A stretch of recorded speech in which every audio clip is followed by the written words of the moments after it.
Trump a annoncé il y a 2 semaines vouloir faire une réserve stratégique de crypto ayant été créée aux États-Unis. Depuis, il a signé le décret qui leur permet de commencer à faire leur groupe de recherche pour justement établir les crypto-monnaies dans lesquelles les États-Unis vont investir. Est-ce que cette réserve stratégique de crypto-monnaies serait-elle pas potentiellement le prochain narratif d'altcoin qui pourrait exploser? Aujourd'hui, on va voir 10 cryptos qui, selon cette narrative, pourraient naturellement exploser et être très intéressantes pour la suite de ce bull run. Pour cette narrative, étant donné que les États-Unis sont quand même une grosse nation, je pense que les crypto-monnaies en question seront assez simples. Ce ne sera pas des trucs ultra dégènes et donc ça pourrait correspondre notamment à un profil de bon père de famille. Le but ici n'est pas d'aller chercher le plus de risques pour faire le plus de rendement, mais d'avoir des crypto-monnaies qui pourraient être également présentes sur du long terme. Ce qui permettrait de réduire les risques de nos investissements tout en se positionnant sur des projets très qualitatifs. Disclaimer tout de même, ceci n'est pas un conseil en investissement. Tu es libre de faire tes propres recherches. Et d'ailleurs, si tu n'as pas de connaissances en crypto-monnaie, je t'invite à télécharger la formation que j'ai créée gratuitement pour toi. Elle est dans la description. Et je t'affiche également le QR code en haut à droite de cette vidéo pour que tu puisses y avoir accès. Également, si cette vidéo te plaît, je t'invite à mettre un like, à t'abonner et à commenter directement ce que tu en penses. Tes retours sont vraiment appréciés et nous permettent de nous améliorer chaque jour. Donc, je t'invite à le faire fortement. Concrètement, la première crypto-monnaie, c'est tout autre que Bitcoin. Je sais, ce n'est pas un altcoin, mais en tant que bon père de famille, c'est indispensable de parler de Bitcoin. Actuellement, nous avons les États-Unis qui adoptent Bitcoin à grande vitesse. On a eu les ETF qui sont sortis l'année dernière. Aujourd'hui, nous avons Trump qui est au pouvoir et qui parle de Bitcoin depuis des semaines, depuis des mois et qui semblerait mettre en avant cette réserve stratégique qui devrait être composée de Bitcoin. À côté de ça, les ETF ont eu les meilleures performances de l'histoire des ETF et nous avons déjà une quinzaine d'États américains qui sont en train de proposer des lois pour commencer à investir en Bitcoin pour leurs réserves stratégiques. Dans le monde entier, nous avons également de plus en plus de pays qui s'intéressent à Bitcoin, même si à vrai dire c'est encore un petit peu faible. Au moment où je te parle, le sujet est sur la table notamment de pays tels que la Pologne, la Suisse, la République tchèque ou encore l'Argentine. Et nous avons notamment la Russie qui a annoncé utiliser Bitcoin pour contourner les sanctions économiques qui leur avaient été attribuées. Et concrètement, si les USA adoptent Bitcoin en tant que réserve stratégique, le monde entier sera alors obligé de faire de même et de se focus sur Bitcoin. Et même si l'Europe a annoncé récemment ne pas s'intéresser à Bitcoin pour raison que c'est de la monnaie qui sert aux criminels et au blanchissement d'argent, alors que bon, l'euro, le dollar sont quand même bien plus utilisés pour ce domaine d'activité, eh bien je pense qu'ils finiront par changer d'avis et on le voit de plus en plus au Parlement européen. Et si d'ailleurs tu ne connais pas vraiment Bitcoin, eh bien tu peux toujours télécharger la formation que je t'ai présentée et tu trouveras plusieurs chapitres assez complets sur Bitcoin et son histoire. Personnellement, je pense que Bitcoin c'est de l'or numérique et que pour un investissement à court, moyen, long terme, c'est vraiment l'actif crypto-monnaie numéro 1. Et concrètement, si aujourd'hui tu es débutant, il vaut mieux que tu commences par Bitcoin avant de t'intéresser à tout cet écosystème qui peut être très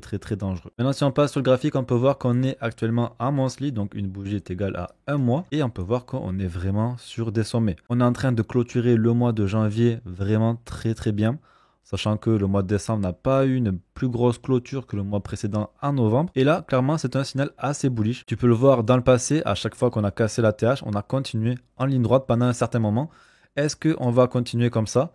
En tout cas, on a cassé la TH ici et potentiellement, on pourrait continuer peut-être vers 120, 130, 150. Tout cela est possible. Surtout sur le RSI, on peut voir qu'on n'a pas encore de surchauffe. Ici, on avait pas mal surchauffé dès l'arrivée de la TH. Pour l'instant, on est encore loin au niveau du RSI, donc il y a de la marge. Concrètement, Bitcoin, ça reste quand même la valeur sûre de cet écosystème. Pour un bon père de famille, c'est vraiment l'idéal. Il y a juste à acheter, à le stocker et tu le regarderas d'ici quelques temps, 1 an, 2 ans, 3 ans, 10 ans. Vraiment un investissement à faire à long terme. Bien entendu, ceci n'est pas un conseil en investissement. Tu es libre de faire ce que tu veux.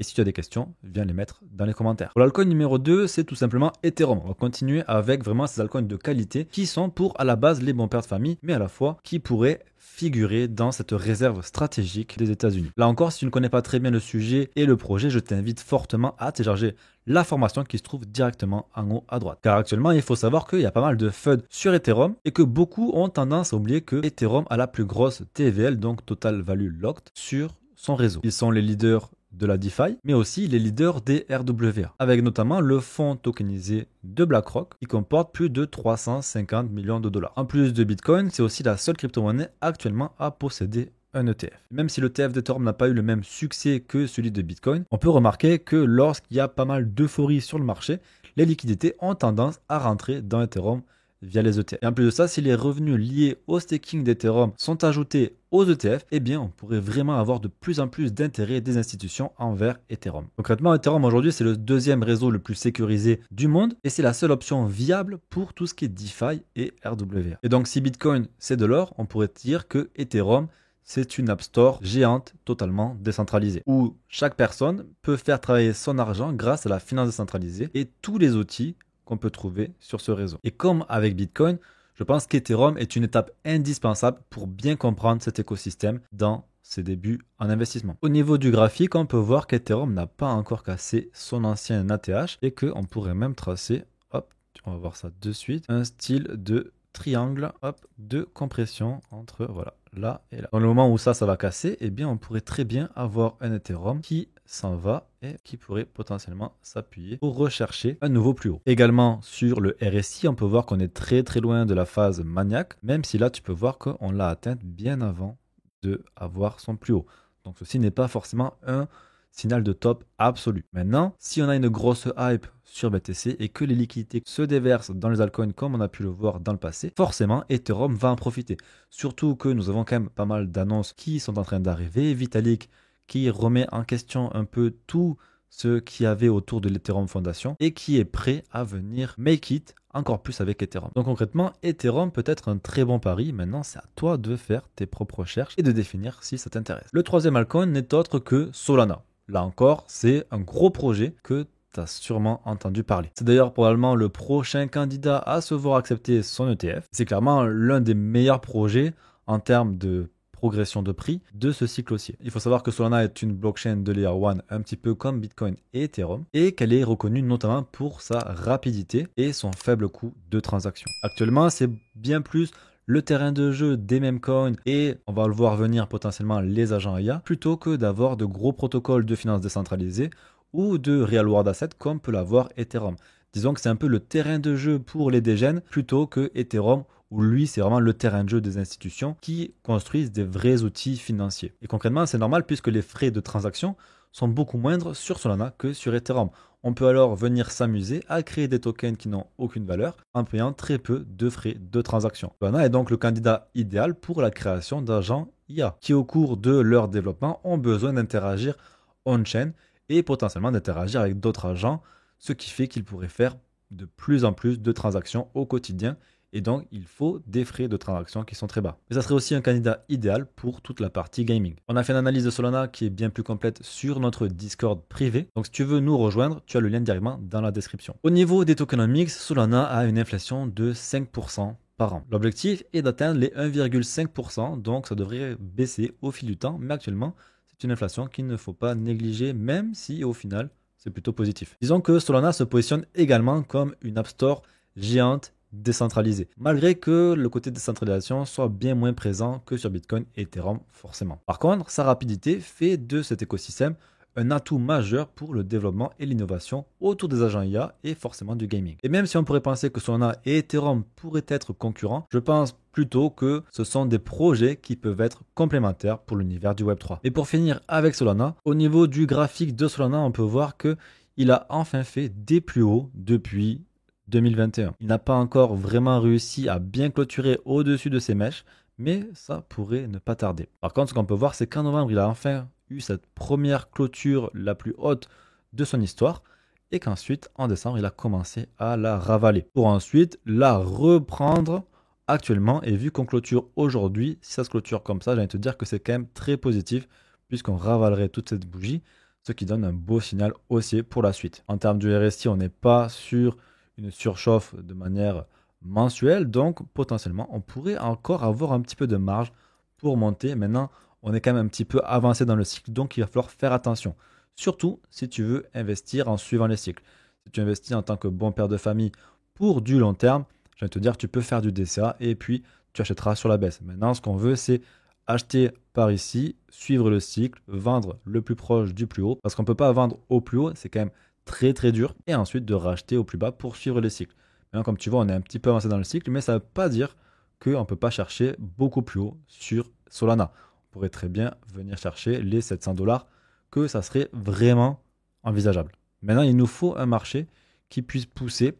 Pour l'instant, c'est un peu faible, mais peut-être que février, mars et avril nous prouvera le contraire. Au niveau du weekly, on peut voir que nous sommes dans un style de range, dans un petit canal haussier dans lequel hop, nous sommes un petit peu bloqués. On pourrait même voir un triangle ascendant, on va le placer comme ça. Et logiquement, ce qu'on veut voir, nous, c'est une résolution à la hausse. Venir casser ici, se rappuyer avant de repartir. Avant de faire cela, on pourrait très bien venir chercher un peu plus bas vers les 200 $, avant, tac, tac, tac, de travailler un peu, de casser, de se rappuyer et de repartir. Tout ça est également possible. Vous pensez que c'est le marché qui va nous dire ce qu'on peut faire. Maintenant, ça reste, comme je te dis, un projet très très fort avec beaucoup de hype qui est très intéressant. Maintenant, c'est à toi de prendre tes décisions car ceci n'est pas un conseil financier. Je ne fais que te présenter des tokens qui pourraient être dans la réserve stratégique que Trump veut constituer. Ensuite, nous avons BNB. Donc BNB, c'est la crypto-monnaie de l'échange Binance. Binance est le plus gros exchange mondial et de base, le BNB, il est utilisé pour réduire les frais sur sa plateforme. Mais le BNB a plusieurs utilités et c'est aussi le token natif de sa blockchain, la BNB Chain, dans laquelle tu vas payer tes frais de transaction avec du BNB. Également, grâce au BNB, tu vas pouvoir participer à plusieurs utilisations sur cette plateforme, comme notamment du Launchpad, du yield farming, etc., etc. Les Launchpads peuvent être très intéressants puisque tu peux réussir à avoir des tokens, des projets qui sont en train de sortir. Et si ces projets on le vend en poupe, ça peut vraiment être rentable. Également, un gros avantage de Binance, c'est qu'il détruit des tokens tous les trimestres et que, par exemple, le trimestre dernier, il a détruit plus de 1 milliard de dollars de tokens. C'est un mécanisme qui est assez courant dans l'écosystème et qui permet d'ajouter de la rareté et donc de faire apprécier son prix. Bien que son écosystème décentralisé, la BNB Chain, soit bien moins décentralisé que Ethereum et Solana, Binance peut être un projet assez intéressant puisqu'il est quand même là depuis très longtemps. Mais comme toujours, c'est à toi de faire tes propres recherches et on va quand même aller voir un petit peu sur le graphique ce qu'il nous dit. Et comme tu peux le voir, BNB a enfin cassé son ATH. Il a cassé son ATH de 2021 et là, on peut voir qu'il est en train d'essayer de s'appuyer dessus. Comparé à Ethereum et Solana, il est bien plus avancé dans son cycle. Mais à côté de ça, on peut voir que le RSI est loin d'être en surchauffe comme on avait pu l'avoir en 2021. C'est quand même un signe assez positif qui montre que le marché n'est pas encore en euphorie et donc que le summum, l'apogée de ce bull run n'est pas encore là. Et donc s'il doit arriver, on pourrait avoir un BNB qui pourrait continuer à progresser. Donc concrètement, on peut voir ici qu'on a une zone là qui va servir vraiment de résistance et de support. Donc on va la mettre ici en gris. Comme tu peux voir, le cours a rebondi dessus plusieurs fois avant de réussir à casser et là d'essayer de s'installer au-dessus. Si ça se valide, pour moi, c'est quand même un signal assez haussier qui nous montrerait potentiellement que BNB pourrait vraiment continuer à évoluer vers le haut. Maintenant, dès qu'on est en découverte de prix, on ne peut pas vraiment savoir où est-ce qu'on peut aller, mais on va essayer de placer un Fibonacci qui pourrait nous donner quelques indices. Par exemple, l'une des premières targets pourrait être 957 $. Et maintenant, on pourrait très bien aller bien plus haut, vers les 1100 $ ou alors vers les 1700 $. J'ai un peu du mal à penser qu'on pourrait aller vers les 1700 $, sachant que BNB est déjà à un market cap de 100 milliards, ce qui ferait qu'il fasse environ 1 x 3, qu'il arriverait vers les 300 milliards. Cela étant dit, c'est quand même quelque chose qui est possible sur le papier. Maintenant, il va nous falloir beaucoup de liquidités qui rentrent dans le marché et c'est là où il y a encore un petit peu d'incertitude. Quoi qu'il en soit, c'est un projet qui est très intéressant pour les portefeuilles long terme qui croient en tout cas dans le projet de Binance. Son historique de prix et aussi le fait que Binance burn des tokens tous les trimestres est assez positif puisque ça veut dire qu'au fur et à mesure du temps, le BNB va devenir de plus en plus rare et donc forcément s'apprécier s'il a de l'attraction autour de lui. Maintenant, tout va dépendre de ce que toi tu penses de Binance. Et en tout cas, si tu ne sais pas utiliser la plateforme, j'ai aussi fait un tuto dans la formation gratuite, donc tu peux aller le retrouver là-bas. L'alcool numéro 5 n'est d'autre que Chainlink. Donc petit à petit, on va continuer à descendre un petit peu dans la courbe des risques, sachant que chaque crypto-monnaie qui vient après l'autre est un peu plus risquée, mais ça reste toujours des leaders de leur narratif. Ce sont des cryptos qui sont soit faites aux États-Unis, soit qui pourraient vraiment composer la réserve stratégique dont Donald Trump nous a parlé. Chainlink, c'est l'oracle de l'écosystème crypto. C'est le leader de son domaine et il va permettre aux applications décentralisées aux blockchains d'avoir de la data en temps réel directement. Par exemple, le projet AAVE que nous verrons juste après utilise le Chainlink pour avoir des données suivant les variations de prix et appliquer leurs procédures. Et avec l'émergence des RWA, Chainlink joue un rôle essentiel en ayant des partenariats notamment avec BlackRock et Franklin Templeton. Concrètement, Chainlink est essentiel à l'écosystème puisqu'il va fournir les données nécessaires et essentielles pour les projets DeFi, GameFi ou encore pour les RWA, dans lesquels il fournit une connexion entre les actifs du monde réel et la blockchain. Au niveau de son token, l'offre maximale est de 1 milliard de jetons, avec actuellement en circulation 630 millions de jetons. Les 40% restants sont actuellement distribués par la team, notamment pour financer leur développement sur le projet. Et c'est en général chaque fin de trimestre que Chainlink va débloquer une dizaine de millions de jetons afin de se financer. Attention tout de même avec cette inflation qui pourrait notamment ajouter une pression vendeuse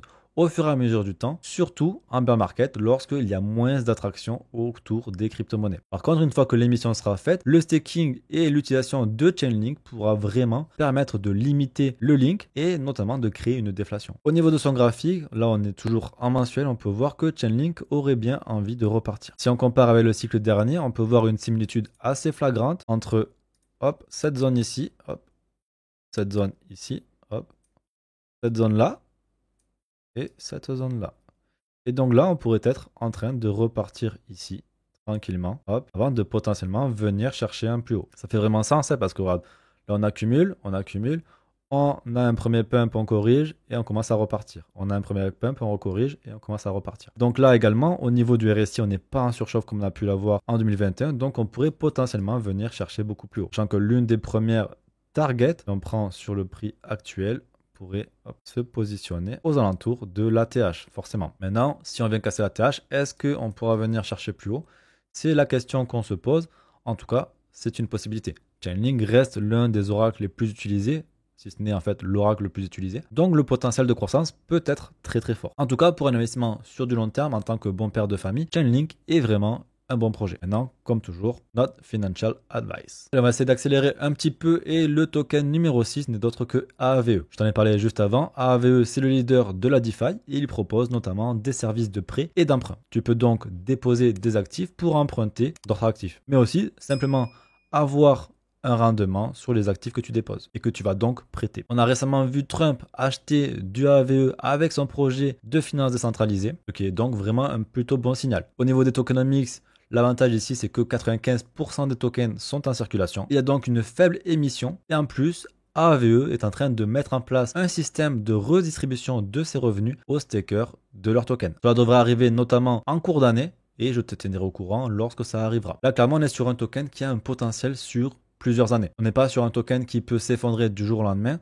On a un vrai projet qui est construit depuis des années, qui est le leader de la DeFi depuis des années. Mais attention tout de même au bear market, puisque à chaque fois que le marché rentre en bear market, forcément, toutes les crypto-monnaies prennent une grosse claque. 70, 80, 90% de baisse, c'est ce à quoi on peut s'attendre à ces périodes-là. Au niveau du prix, on peut voir que AAVE est déjà bien monté, donc c'est quand même assez dangereux de rentrer sur quelque chose qui est aussi vertical. Maintenant, hop, si on voudrait avoir un prix d'achat, ça serait au minimum vers les 270 $, voire au mieux vers les 180 $. Maintenant, ça peut être très très dur à avoir. On va dézoomer pour voir un petit peu mieux sur le graphique. Pour l'instant, on n'est pas encore sur des ATH, mais on s'en rapproche. Donc, à surveiller. On peut voir ici qu'on a l'air de vouloir commencer à repartir. On n'est pas venu casser les 0,38,2, donc ça montre que le mouvement haussier n'est peut-être pas terminé, qu'il est encore assez fort et qu'il pourrait venir chercher beaucoup plus haut. Maintenant, on est sur un projet qui a 5 milliards de capitalisation, donc à voir combien il pourrait avoir de capitalisation sur la fin de ce bull run. Disons que atteindre les 10 milliards serait possible, les 15 milliards pourraient être envisageables. À partir de 20, 30 milliards, ça commencerait à devenir assez gros, mais on ne sait pas encore de quoi est fait ce bull run et comment il pourrait exploser très fortement. Bien entendu, c'est un projet qu'on voit sur du long terme, donc avoir du AAVE et commencer à en accumuler, et notamment continuer à en accumuler aussi lors du futur bear market pourrait être une bonne solution pour ce projet. En tout cas, si c'est un projet qui te plaît. Je t'invite toujours à faire tes recherches complémentaires pour vraiment avoir une vraie vision d'ensemble. En numéro 7, nous avons Ondo, qui n'est d'autre que le leader là des RWA. Ondo, lui, il va permettre aux individus et aux institutions d'investir sur des bons du trésor américains directement sur la blockchain. Ce qui va te permettre d'avoir un rendement d'environ 4% à l'année de manière hyper safe. Il faut savoir que Ondo travaille déjà avec BlackRock, Goldman Sachs et des leaders de l'écosystème tels que Chainlink, qu'on a vu juste avant, ou encore Coinbase. Ondo possède une TVL de 500 millions de dollars actuellement et l'adoption autour des RWA et des actifs tokenisés pourrait faire grimper encore plus cette TVL. Et concrètement, pour des personnes qui veulent avoir du rendement de 4% sans prendre trop de risques en s'exposant sur les obligations d'État, eh bien c'est un projet qui est très intéressant. Maintenant, l'utilisation de ce protocole est plutôt destinée aux personnes qui ont beaucoup de capitaux ou alors aux institutions. Au niveau des tokenomics, nous sommes actuellement sur du 33,9% de supply émise et nous avons une grosse libération qui a eu lieu récemment. C'est peut-être aussi pour ça qu'on a eu une belle baisse sur Ondo qu'on verra juste après sur les graphiques. Il faut savoir que c'est environ 20% de la supply qui a été mise tous les ans aux alentours du 18 janvier. Donc là, nous avons pas mal de temps avant de voir de nouveaux Ondo sur le marché. Ce qui est d'ailleurs un très bon point positif. Par contre, en bear market, il faudra faire très attention parce que lorsque nous aurons moins d'attention sur le marché, eh bien, les 20% d'émissions d'Ondo pourraient faire plonger le prix à la baisse. Au niveau du graphique, on va passer en mensuel. On peut voir que c'est un token qui est très jeune, qui a à peine un an et qui est toujours en hausse. On a très peu d'historique, donc on ne peut pas vraiment savoir jusqu'à où il pourrait aller. Maintenant, si on place un Fibonacci, on peut voir qu'on avait des targets vers les 0,27. Il n'a pas réussi à clôturer proche de 0,27. Les 0,618 s'en est rapproché, mais il n'est pas allé beaucoup plus haut. Et donc, on pourrait croire que ça serait vraiment les prochains targets à venir valider en tout cas pour pouvoir vraiment chercher plus haut. Maintenant, si on descend un petit peu en weekly, on peut voir que là, on avait une petite tendance baissière qui est en train de se faire casser et qui d'ici environ 3 jours, pourrait confirmer potentiellement une relance sur Ondo. Là, on est vraiment sur un actif qui est leader. On n'a pas d'émission qui devrait arriver, donc c'est un projet qui me semble plutôt intéressant. Au niveau du RSI, on n'est pas non plus en très grosse surchauffe. On a eu une petite surchauffe récemment, c'était en décembre, forcément avec le marché qui a été très intéressant. Maintenant, on a encore de la marge pour aller chercher plus haut, tout simplement. Mais il va falloir vraiment se méfier aussi, car comme tu peux potentiellement le savoir, tout dépend de Bitcoin et si Bitcoin part à la baisse, alors tout partira à la baisse. Mais disons qu'à long terme, Ondo, c'est un projet qui est très intéressant à surveiller. Le 8e projet n'est d'autre que Ethena. Ethena, c'est un protocole qui offre un stablecoin qui n'est pas indexé au dollar. À la place, l'USDE est un dollar synthétique qui est backé par des actifs crypto. On peut retrouver du Bitcoin, de l'Ethereum, du Solana, de l'Ethereum en liquid staking, donc qui est en train de staker et de rapporter des rendements, ou encore des stablecoins. À côté de ça, Ethena propose un rendement de 10% sur ses USDE, ce qui est d'ailleurs très intéressant. Il faut savoir que ce rendement vient notamment de positions que prend le projet sur le marché en spot et en perpétuel. Je ne rentrerai pas dans les détails ici car ça peut être complexe pour le temps que je veux allouer à la présentation de ces projets. Et donc, je t'invite fortement à te renseigner avant de faire quoi que ce soit sur ce projet. Car même si tu n'étais peut-être pas là en 2022 lorsque Terra Luna s'est effondré, eh bien, on pourrait peut-être avoir des risques majeurs de cette sorte. Même si j'ai un doute sur le fait que Ethena soit vraiment proche de Terra Luna. Effectivement, Terra Luna backait son stablecoin par du Luna, alors que là, nous sommes plutôt backés par du Bitcoin, de l'Ethereum et des monnaies qui ont vraiment une réelle valeur. Donc, quand même important de garder ça en tête. Par contre, au niveau des tokenomics, nous avons seulement 14% des tokens qui sont en circulation. Nous aurons un unlock qui devrait arriver d'ici mars et qui devrait débloquer environ 14-15% de plus, notamment via un airdrop. J'ai d'ailleurs fait une vidéo concernant l'airdrop sur ma chaîne, donc si jamais tu veux la regarder, c'est un petit peu toujours d'actualité, même si c'est vraiment un peu tard. Disons que pour la saison 3, tu pourrais peut-être venir chercher quelques miettes, mais c'est toujours ça à prendre. Actuellement, nous avons seulement une inflation de 0,5% par mois, mais après avril, après qu'on ait les 15% libérés grâce à l'airdrop, nous aurons 1,6% d'inflation mensuelle. Donc disons que les tokenomics vont devenir de moins en moins intéressantes avec le temps, et donc il faudra faire gaffe en bear market de ne pas se faire avoir avec un projet qui part à la cave. En tout cas, c'est un projet qui est assez fort, qui a le soutien de pas mal de personnalités, notamment Arthur Hayes, mais aussi Donald Trump via son projet. Mais je te conseille tout de même de bien étudier le projet. Et s'il est encore présent lors du prochain bear market, je pense que ça pourrait être l'un des leader, en tout cas des stablecoins, lors du prochain cycle. Au niveau du graphique, on peut voir qu'il a été lancé il n'y a pas si longtemps que ça, c'était en avril 2024, donc c'est très dur à voir un petit peu ce qui pourrait se passer en monthly, même en weekly. On peut voir quand même qu'on a bien corrigé. Si on prend le bottom jusqu'à ici, on peut voir qu'on s'est rapproché de la fameuse Golden Pocket que nous avons ici. Potentiellement sur du court terme, on pourrait venir la rechercher. Maintenant, rien n'indique qu'on ne pourrait pas repartir à la hausse. En tout cas, c'est un projet qui est très intéressant.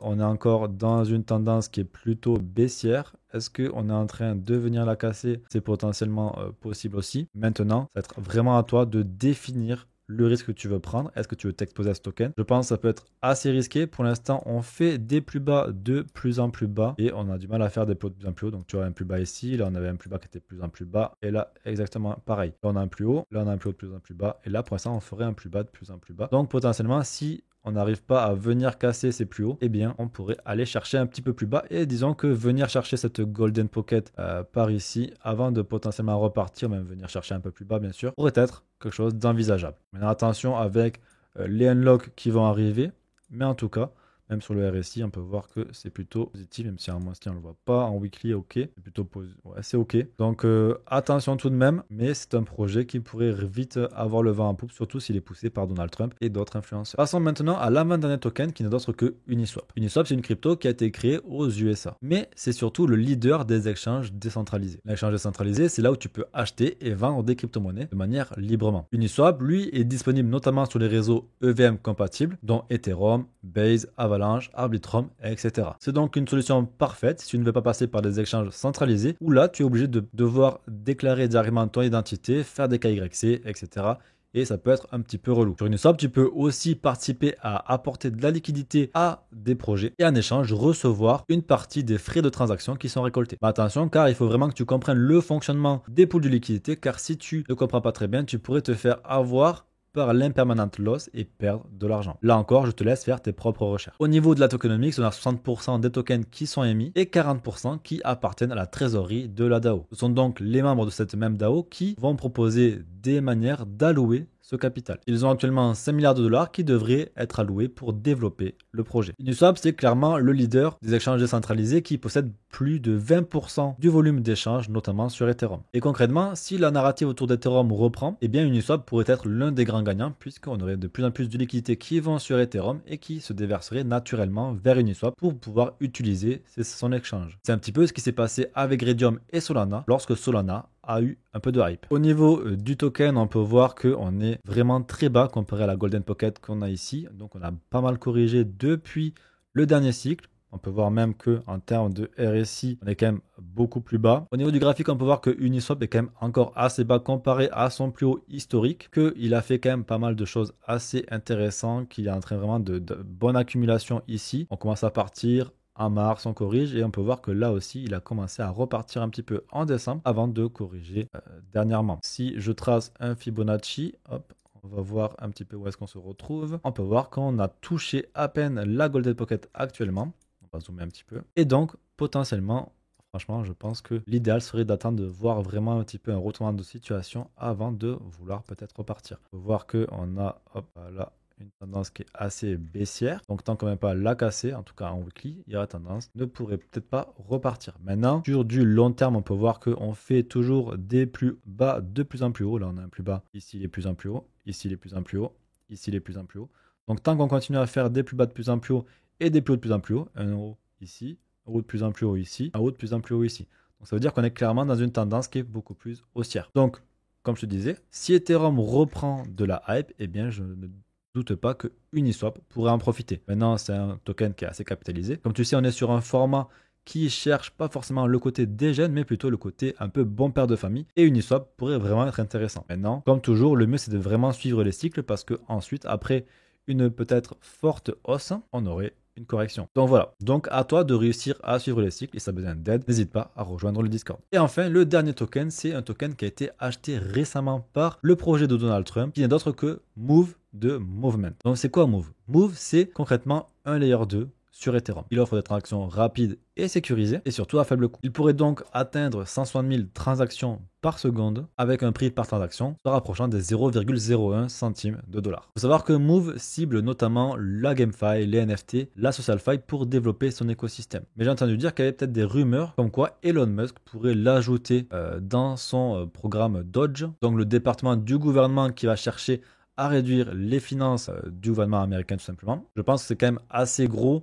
Je ne pense pas que ce soit vraiment possible, mais en tout cas, le projet de Trump en a acheté, donc peut-être qu'ils savent des choses que nous ne savons pas encore. Le projet est assez bien backé par notamment Binance Labs, Polychain Capital, OKX Venture ou encore le CEO et fondateur de Aave, qui n'est autre que Stani Kuleshov. Nous avons une supply actuelle qui est de 23% des tokens en circulation, avec une inflation de 0,5% tous les mois, mais qui va tripler en décembre, donc il va falloir se méfier à ce moment-là. Concrètement, le projet semble assez intéressant sur le papier. Finalement, je ne le connais pas assez pour vraiment avoir un avis arrêté. On n'a pas vraiment encore eu de bull run sur les layer 2 d'Ethereum. Maintenant, si on en a un, potentiellement, ça pourrait être l'un des grands gagnants. Sachant que Base est aussi quand même l'un des meilleurs layer 2 de cet écosystème. Maintenant, c'est vraiment le projet le plus dégène de ce top. Et donc, ça ne convient pas à un bon père de famille. Donc, si tu veux acheter cela, il faudra penser à t'en débarrasser avant le bear market. Surtout à cause de sa grosse libération de tokens. Et bien que le projet semble assez basique, et bien le fait que Trump en ait acheté, ça pourrait littéralement lancer une narrative autour de ces tokens-là et donc le propulser vers la stratosphère sans vraiment de raison. Au niveau du graphique, tu peux voir qu'en weekly, nous sommes sur un token qui vient à peine de sortir. Et en weekly, on est sur un token vraiment qui commence à devenir assez intéressant. On peut voir qu'il est en train de se stabiliser depuis sa sortie. Donc là, tu peux voir littéralement qu'on est sur un support. Donc tant qu'on vient tenir ce support, j'ai envie de te dire que c'est plutôt positif. Là, c'est très dur de venir faire de l'analyse graphique dessus puisqu'on a très peu d'historique. Quoi qu'il en soit, tant qu'on tient ce support, c'est plutôt intéressant en tout cas d'acheter sur le support pour potentiellement viser, d'aller chercher plus haut. Déjà, un x2 serait vraiment envisageable. Donc voilà pour ce top 10. J'espère qu'il t'aura plu. N'hésite pas à me dire en commentaire ce que tu en as pensé. S'il y a des tokens qui t'intéressent, que tu veux qu'on regarde dans un futur top 10 sur une narrative précise, je pense notamment aux agents IA, dont je te prépare quand même un petit top 10 qui va être vraiment très intéressant, mais aussi une vidéo pour que tu puisses vraiment bien comprendre tout ce narratif autour, bien entendu, de l'IA. C'est terminé pour moi, c'était ZeroXKanoki. J'espère que cette vidéo t'a plu. Mets un like, abonne-toi et mets un commentaire, ça nous aide toujours pour le référencement. Je te souhaite une bonne journée, à la prochaine.